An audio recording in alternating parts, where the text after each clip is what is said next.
갈라디아서 4장 23절입니다. 계집종에게서는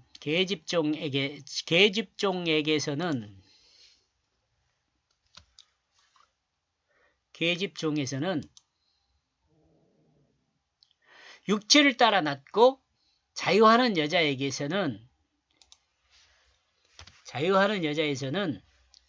약속으로 말미암느니라. 지금 이 개역성경 내용이고요. 제가 번역한 내용 봅시다. 그리고 그는 확실히 그 계집종으로부터 육체에 의하여 태어나게 되었다. 그러니까 여러분 지금 요 내용을 설명할 때 여러분 머릿속에 뭘 같이 생각하고 있어야 하냐면 계집종, 그리고 율법, 그 다음에 육체, 율법, 이걸 늘 생각하고 있어야 돼요. 계집종은 뭡니까? 아니 사라가 아니고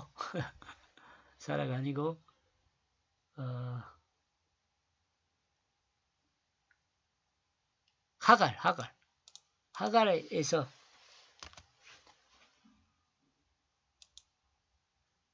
하갈입니다. 하갈, 율법, 하갈, 이스마엘, 육체, 이 같은 의미를 전달하는 단어들이에요.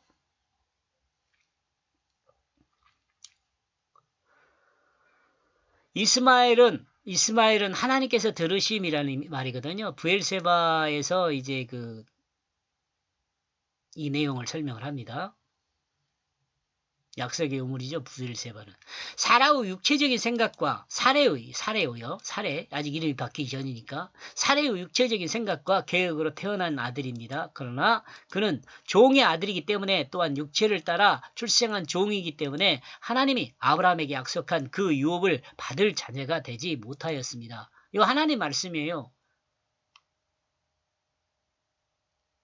여러분 이런 곳에서 선택에 대한 부분이 약간 있을 수 있어요.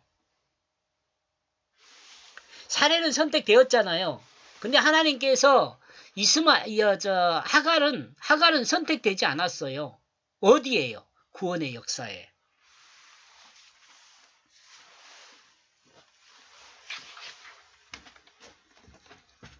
여기 잠깐 기록을 해두고 가는 것도 생각.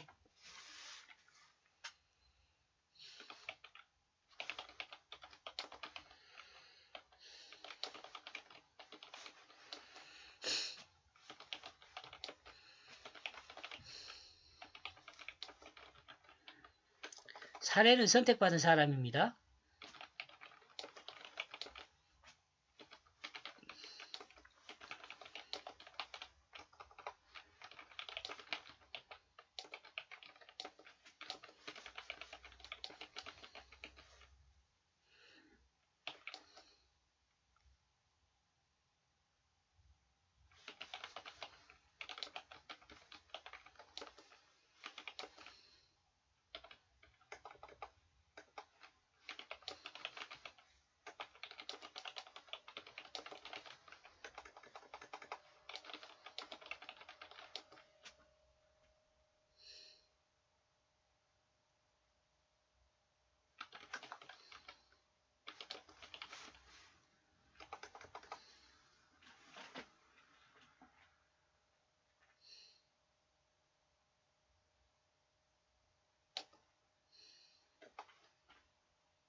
우리가 보통 이제 칼빈이 말하는 선택과 유기 개념에서요, 이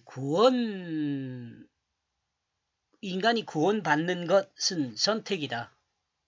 그 선택에 의한 것이다. 그럼 만약에 인간이 구원받지 못하는 것은 하나님의 이게 버려진 것에 의한 거다. 이렇게 이야기를 한 경우들이 있잖아요. 지금 보편적인 내용이죠, 그게. 근데 제가 여기서 한번 생각해 볼 수 있는 건 선택이라는 점을 생각하면 사례는 선택받은 사람이죠. 왜? 하나님의 역사 안에 있으니까. 그리고 하갈은 선택받은 사람이 아니죠.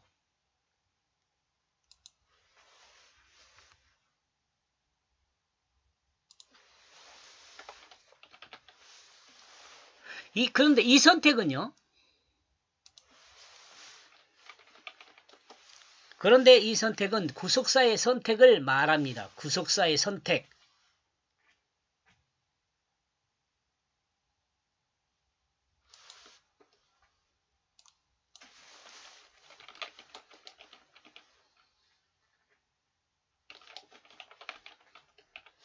그리고 구속사의 선택은 인간을 구원하기 위한 하나님 말씀으로 사용되는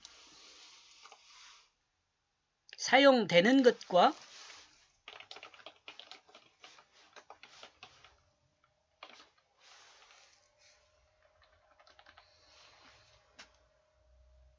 않는다는 그것을 생각해 볼 수 있어요. 조금 여러분 여기 뭐 동의할 사람도 있고 동의하지 않을 사람도 있을 것 같아요. 이 내용에 대해서는. 다시 말하면 사례는 구속사를 설명하는 것에 중심적으로 선택이 되었어요. 아브라함과 사례, 그리고 이삭과 야곱과 이런 식으로 선택이 되었어요. 그러나 하갈은 어때요? 선택을 받지 못한 거죠. 구속사에. 물론 설명하는 데는 조금은 사용되었을 수 있지만, 그런데 이 선택의 구속사의 선택을 말한다. 이 구속사에서 선택된 것을 말해요. 이 선택은. 그리고 구속사의 선택은 인간을 구원하기 위한 하나님 말씀으로 사용되는 것과 사용되지 않는 그것을 생각해 볼 수 있는 거다 이 말이에요. 제 생각이에요. 여러분이 뭐 다르게 생각할 수 있어요. 이 내용은. 그러나 여러분도 한번 생각해 보세요. 이 부분에 선택과 유기에 대한 부분을 한번 생각해 보세요. 그가 하나님의 역사에 참여할 수 있기 위해 하나님의 계획에 따른 하나님의 뜻을 통해서이다.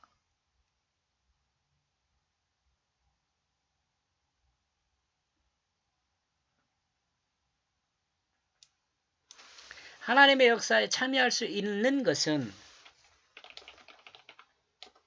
하나님의 계획에 따른 하나님의 뜻을 통해서입니다. 그런데 하갈을 통해서 낳게 된 아들 이스마엘은 사라의 육체적인 생각으로, 하나님 뜻이 아니죠. 그런데 하갈을 통해 낳게 된 아들 이스마엘은 사라의 육체적인 생각으로, 사라의 육체적인 계획으로, 육신의 뜻을 따라 출생한 것이기에 하나님의 역사에 들어올 수 없죠.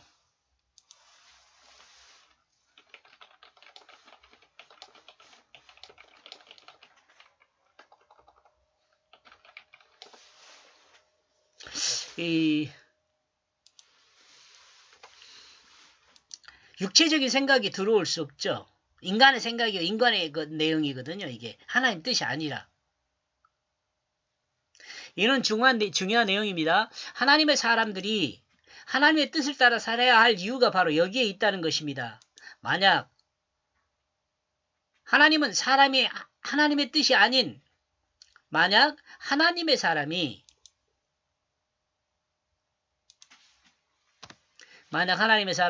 하나님의 뜻이 아닌 자기의 생각이나 자기의 의지를 따라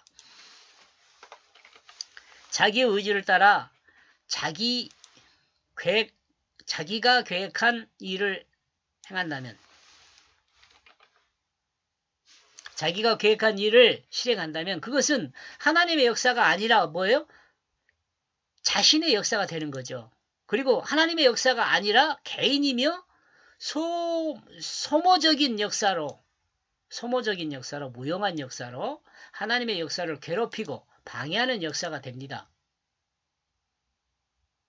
여러분, 사라하고 하갈하고 이스마엘하고 이삭하고 이런 일들 관계 속에서 일어난 그 내용들을 생각하면 개인적이며 소모적이며 무용한 역사가 되는 거잖아요.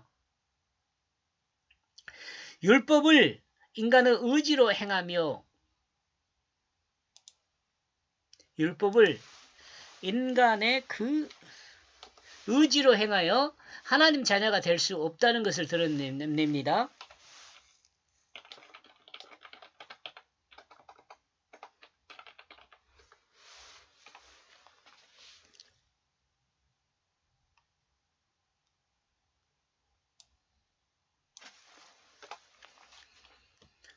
오직 믿음으로 하나님의 자녀가 될 수 있는 거예요.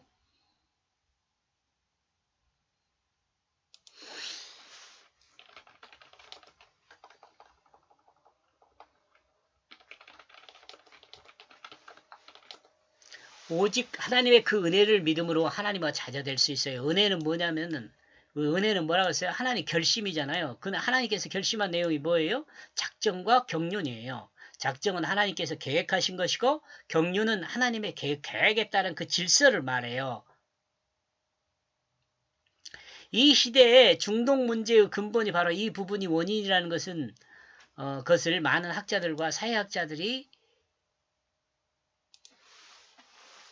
말하고 있죠. 무리가 아니죠. 또 우리가 알 수 있는 것은 육신의 그 생각을 따라 실행하더라도 하나님은 그 실행을 막지 않는다는 것도 우리가 생각해 볼 수 있어요.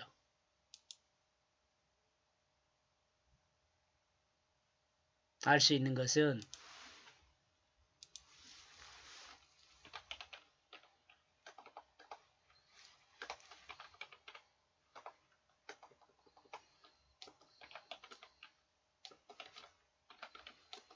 자유의지로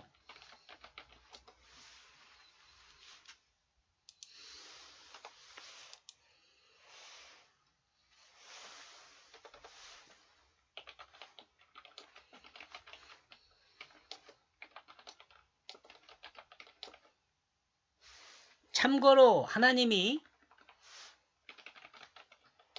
인간에게 자유의지를 주신 것은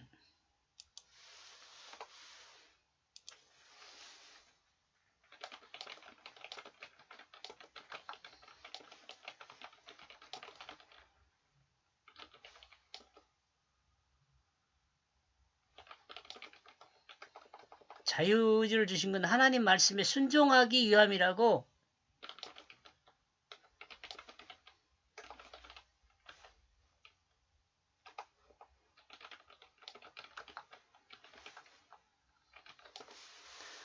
순종하기 위하여라고 저를 가르쳐준 선생님이 말씀하셨어요. 자유의지를 그냥 다른 이만과 마음대로 행해라 이런 것이 아니고 하나님 말씀에 순종할 수 있도록 하기 위해서 자유의지를 주셨다 이렇게 말씀을 하시더라고요. 그러므로 그는 그 자유하는 여자로부터 약속으로 통하여 그리고 이삭은 하나님께서 아브라함에게 약속하였고 또한 사레에게 약속하셨던 그 자손입니다. 이삭이요. 이삭이 이름이 뭐예요? 기쁨이에요. 기쁨, 웃음. 이는 하나님께서 진행하시는 역사 안에서 하나님의 뜻 가운데 있게 한 거죠. 우리가 구약 성경을 통해 확인할 수 있습니다. 이 내용은 앞에서도 말했지만 하나님의 뜻에 따른 하나님의 역사는 세상의 중심이 되는 것입니다. 왜요? 이 땅을 운행하시는 분이 하나님이기 때문에 그래요. 하나님께서 역사를 진행하시고 하나님의 뜻을 따라 하나님이 약속한 그 사람을 사용하기 때문에 그렇습니다. 이삭의 이름의 의미는 기쁨이며 웃음입니다. 하나님의 구속사의 약속 안에서 이삭은 예수 그리스도를 분명히 드러내죠. 이러므로 예수 그리스도는 하나님의 기쁨이요. 마가복음 1장 11절에 나와 있어요. 우리에게 복음인 기쁨 소식이 됩니다. 우리의 생명을 영생으로 인도하는 복음이 되는 거죠. 이 복음 그러면 여러분 뭘 생각이라 그랬어요? 생명을 생각이라 그랬어요. 생명 23절. 그리고 그는 확실히 그 계집종으로부터 육체에 의하여 태어나게 되었다. 그러므로 그는 그 자유하는 여자로부터 약속으로 통하여. 여기까지 보겠습니다. 고맙습니다.